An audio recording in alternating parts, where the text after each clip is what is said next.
All the recordings will be played once only. The test is in 4 sections.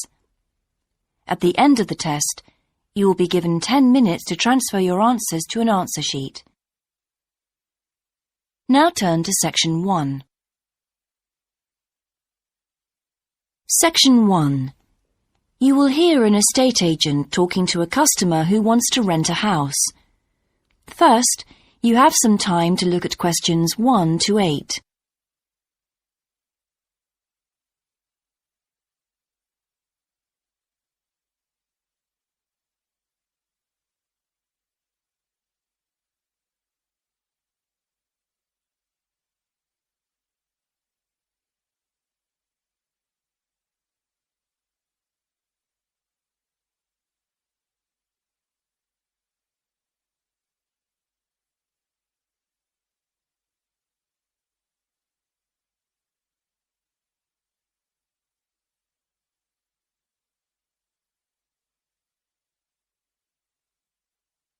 You will see that there is an example that has been done for you. On this occasion only, the conversation relating to this will be played first. Good morning. How can I help you? Hello. I'm interested in renting a house somewhere in the town. Right. Could I have your name, please? Yes, it's Stephen Godfrey. And tell me how many bedrooms you're looking for. Well, we'd need 4 because I'm going to share the house with 3 friends. The number of bedrooms needed is 4, so 4 has been written in the space. Now we shall begin. You should answer the questions as you listen, because you will not hear the recording a second time. Listen carefully and answer questions 1 to 8. Good morning. How can I help you? Hello. I'm interested in renting a house somewhere in the town. Right. Could I have your name, please? Yes, it's Stephen Godfrey. And tell me how many bedrooms you're looking for. Well, we'd need 4 because I'm going to share the house with 3 friends. OK. There are several of that size on our books. They mostly belong to families who are working abroad at the moment. What about the location? It'd be nice to be central. Oh, that might be difficult, as most houses of that size are in the suburbs. Still, there are a few. What's your upper limit for the rent? We'd like something around £500 a month, but we could go up to £600 if we have to. But we can't go beyond that. Do you know how long you want to rent the house for? The minimum let is 6 months, as you probably realise. We're at college here for 2 years, and we don't want to have to move during that time if we can avoid it. Right. And how soon do you want to move in? All our lets start on the 1st of the month. Well, as soon as possible, really, so that means September 1st. OK. Let me have a look at what we've got. We have photographs of all the houses on our book, so you can get an idea of what they're like. There's this one in Oakington Avenue at £550 a month, combined living room and dining room with a separate kitchen. It doesn't have a garage, though you can park in the road. We'd prefer to have one if possible. Right. Then have a look at this house in Mead Street. It's got a very large living room and kitchen, bathroom, cloakroom. How much is it? That one's £580. It's very well furnished and equipped. It also has plenty of space for parking, and it's available for a minimum of a year. Oh, and there's a big garden. I don't think we could cope with that, to be honest. We'll be too busy to look after it. OK. Then there's this older house in Hamilton Road. Living room, kitchen, diner, and it has a study. $550 a month. That looks rather nice. But whereabouts in Hamilton Road? Towards the western end. Oh, that'll be very noisy. I know the area. Yes, it's pretty lively. But some people like it, though. Well, what about this house in Devon Close? That looks lovely. There's a big demand for houses in that area, so prices tend to be quite high. But this one hasn't been decorated for a few years, which has kept the rent down a bit. It's got a living room, dining room and small kitchen, and it's $595 a month. I think it would suit you from what you've said. It sounds fine. Before you hear the rest of the conversation, you have some time to look at questions 9 and 10.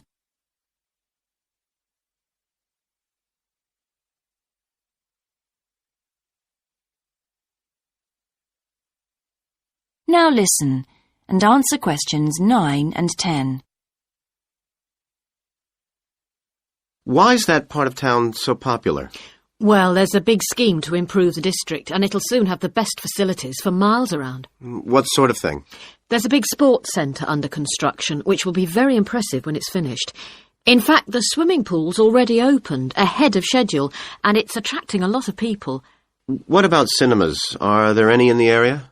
The only one closed down last year, and it's now in the process of being converted into a film museum. The local people are trying to get a new cinema added to the scheme. I think I heard something about a plan to replace the existing concert hall with a larger one. Ah, that's due to start next year. Well, it sounds an interesting area to live in. Could I go and see the house, please? Yes, of course. That is the end of section 1. You now have half a minute to check your answers.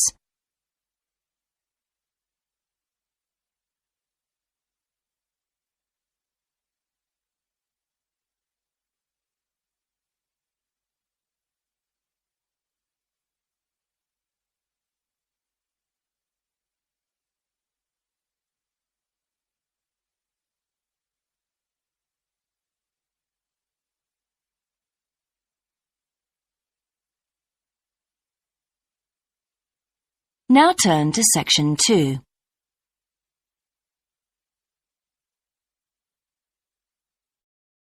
Section 2. You will hear a man talking on the radio about a national arts centre. First, you have some time to look at questions 11 to 16.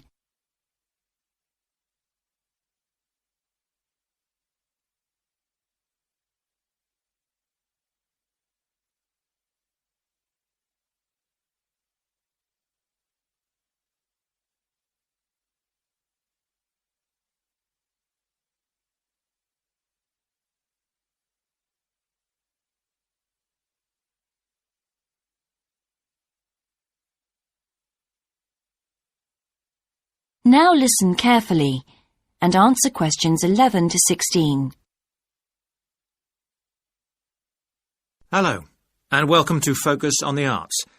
I'm your host, Dave Green, and this is your very own local radio programme. Every Friday evening, we put the spotlight on different arts and culture facilities and look at the shows and events that are on offer in the coming week. And today, the focus is on the National Arts Centre. Now, if you don't already know it yourself, I'm sure you've all heard of it. It's famous throughout the world as one of the major venues for classical music. But did you know that it's actually much more than just a place to hear concerts? The centre itself is a huge complex that caters for a great range of arts. Under a single roof it houses concert rooms, theatres, cinemas, art galleries and a wonderful public library, as well as service facilities including 3 restaurants and a bookshop. So, at any one time, the choice of entertainment there is simply enormous. So, how did they manage to build such a big arts complex right in the heart of the city? Well, the area was completely destroyed by bombs during the war in 1940. So the opportunity was taken to create a cultural centre that would be what they called the city's gift to the nation. Of course, it took a while for such a big project to get started, but it was planned in the 60s, built in the 70s, and eventually opened to the public in 1983. Ever since then, it has proved to be a great success. It's not privately owned, like many arts centres, but is still in public hands. It's run by the City Council. Both our National Symphony Orchestra and National Theatre Company were involved in the planning of the project, and they're now based there, giving regular performances every week. And as the centre is open 363 days of the year, there are plenty of performances to choose from. Before you hear the rest of the broadcast, you have some time to look at questions 17 to 20.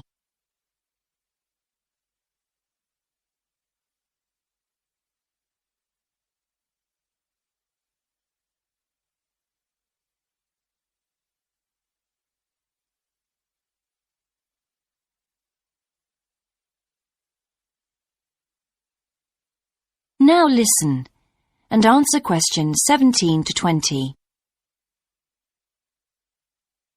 So, to give you some idea of what's on, and to help you choose from the many possibilities, we've made a selection of the star attractions.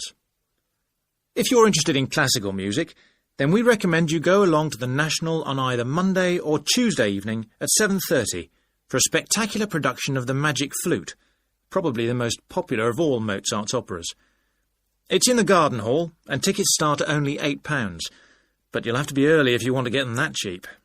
And remember, it's only on for those 2 evenings. For those more interested in the cinema, you might like to see the new Canadian film, which is showing on Wednesday evening at 8 p.m. in Cinema 2. And that's called 3 Lives. It's had fantastic reviews, and tickets cost just £4.50, which is a reduction on the usual price of £5.50. So, it's really good value, especially for such a great movie. But you can see the centre's main attraction at the weekend, because on Saturday and Sunday, 11 a.m. to 10 p.m, they're showing a wonderful new exhibition that hasn't been seen anywhere else in Europe yet. It's a collection of Chinese art called Faces of China. That's in Gallery 1, and it has some really fascinating paintings and sculptures by leading artists from all over China. And the good news is that it's completely free, so don't miss it. So why not go along to the National Arts Centre next week for one or all of these great events? And you can always pick up a programme and check out all the other performances and exhibitions on offer, or coming soon, on almost every day of the year. Next week, we'll be looking at the new Museum of Science. That is the end of section 2. You now have half a minute to check your answers.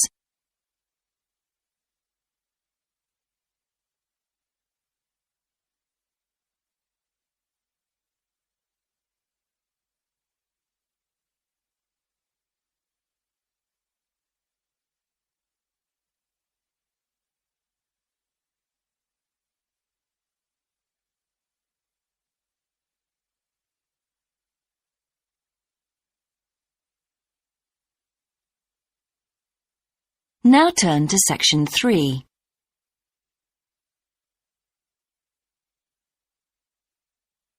Section 3. You will hear a university tutor and a new student called Paul discussing Paul's work experience and Latin American Studies course. First, you have some time to look at questions 21 to 26.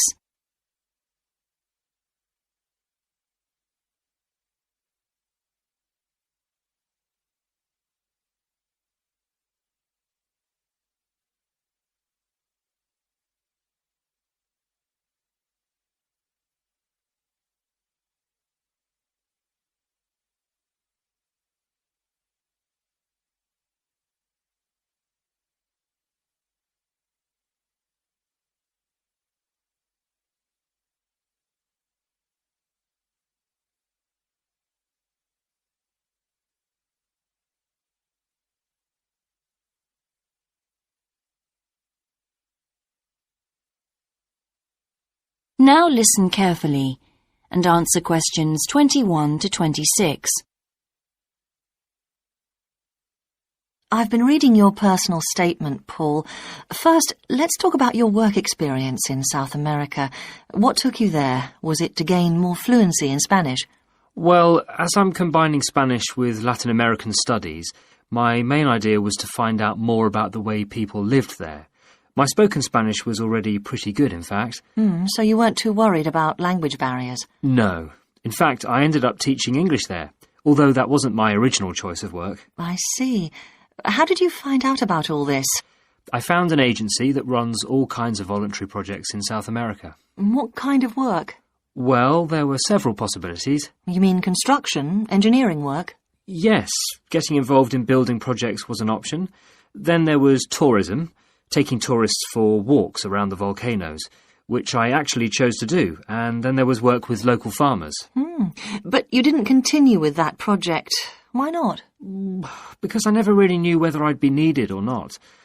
I'd thought it might be difficult physically, but I was certainly fit enough. Now, I wanted to do something that had more of a proper structure to it, I suppose. I get demotivated otherwise. What do you think you learned from your experience? It must have been a great opportunity to examine community life. Yes, but it was difficult at first to be accepted by the locals. It was a very remote village, and some of them were reluctant to speak to me, although they were always interested in my clothes and how much I had to pay for them. Well, that's understandable. Yes, but things soon improved. What struck me was that when people became more comfortable with me and less suspicious, we really connected with each other in a meaningful way. You made good friends? Yes, with two of the families in particular. Good. What about management? Did you have a project manager? Yes, and he gave me lots of advice and guidance. And was he good at managing too? That wasn't his strong point. I think he was often more interested in the academic side of things than filing reports. He was a bit of a dreamer. And did you have a contract? I had to stay for a minimum of 3 months. My parents were surprised when I asked to stay longer, 6 months in the end. I was so happy there. And did anything on the administration side of things surprise you? What was the food and lodging like? Simple, but there was plenty to eat, and I only paid $7 a day for that, which was amazing, really. And they gave me all the equipment I needed, even a laptop. You didn't expect that then? No. Well, I'll look forward to hearing more. Before you hear the rest of the discussion, you have some time to look at questions 27 to 30.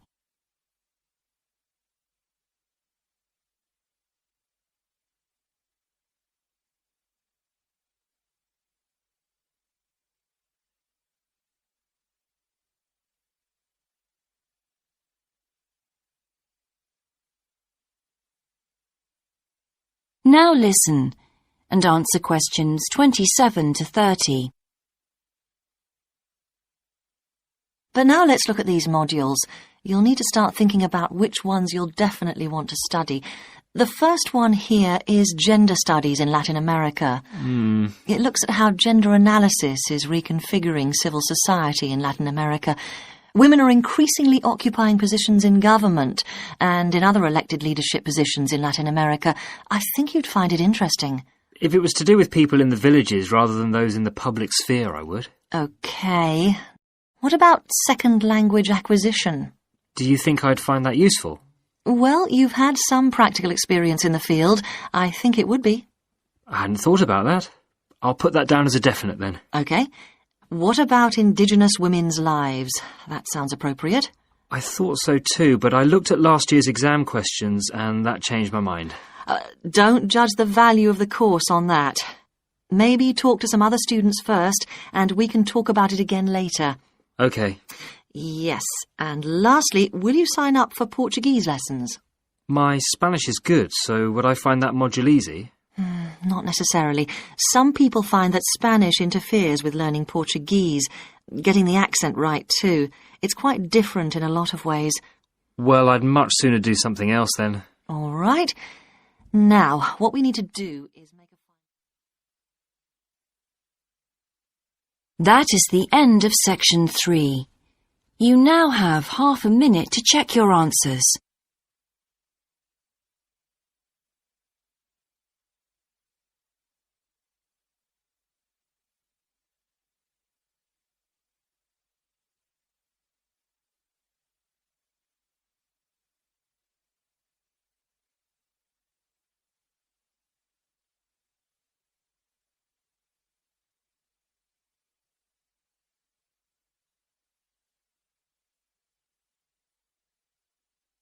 Now turn to section 4.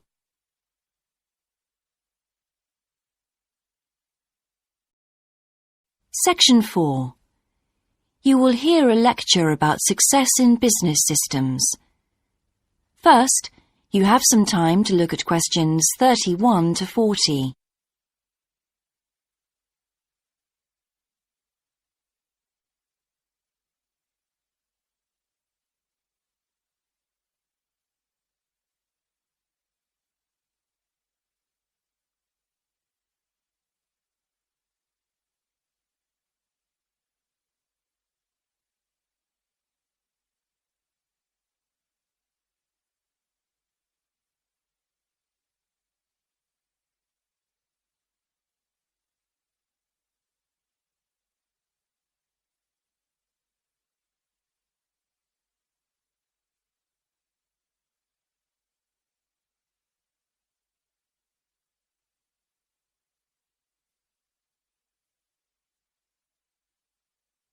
Now listen carefully and answer questions 31 to 40.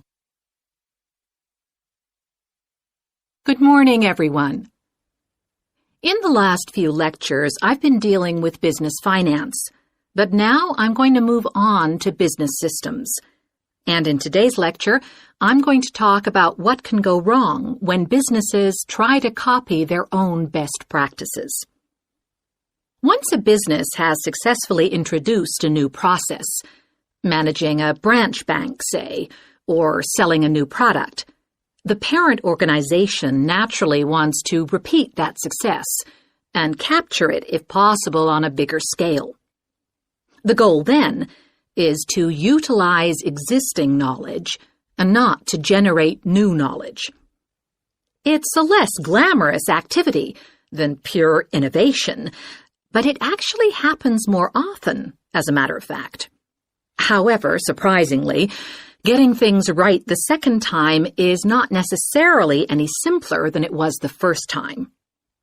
Now, there's been a lot of research into how companies can repeat their previous successes, and it certainly hasn't been confined to the United States.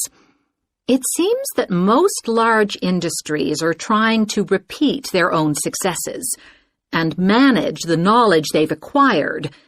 But even so, it has been shown that the overwhelming majority of attempts fail. A host of studies confirm this, covering a wide range of business settings: branch banks, retail stores, real estate agencies, factories, call centers, to name but a few.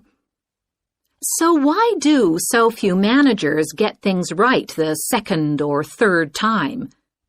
Let's consider one reason for failure: placing too much trust in the people who are running the successful operation, the experts, shall we say.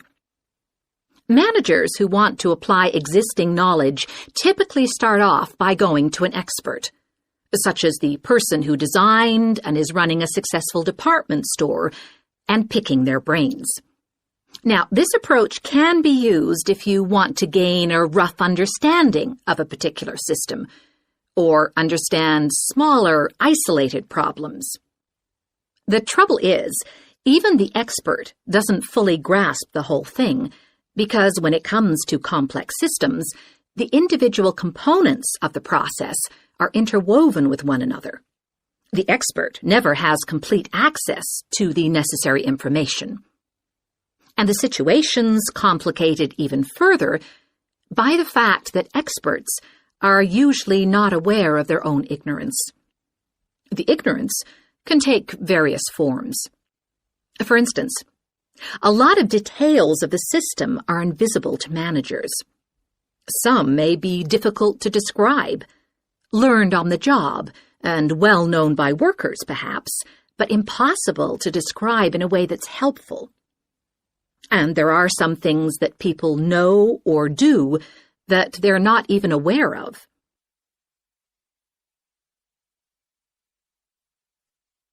Now, let's consider two types of mistake that can occur when a manager actually starts to set up a duplicate system to replicate a successful process. Firstly, perhaps he forgets that he was just trying to copy another process and starts trying to improve on it. Another mistake is trying to use the best parts of various different systems in the hope of creating the perfect combination. Unfortunately, attempts like these usually turn out to be misguided and lead to problems. Why? Well, for various reasons. Perhaps there weren't really any advantages after all, because the information wasn't accurate. Or perhaps the business settings weren't really comparable. More typically, the advantages are real enough, but there are also disadvantages that have been overlooked. For example, the modifications might compromise safety in some way. So, what's the solution? Well, I don't intend to suggest that it's easy to get things right the second time. It's not.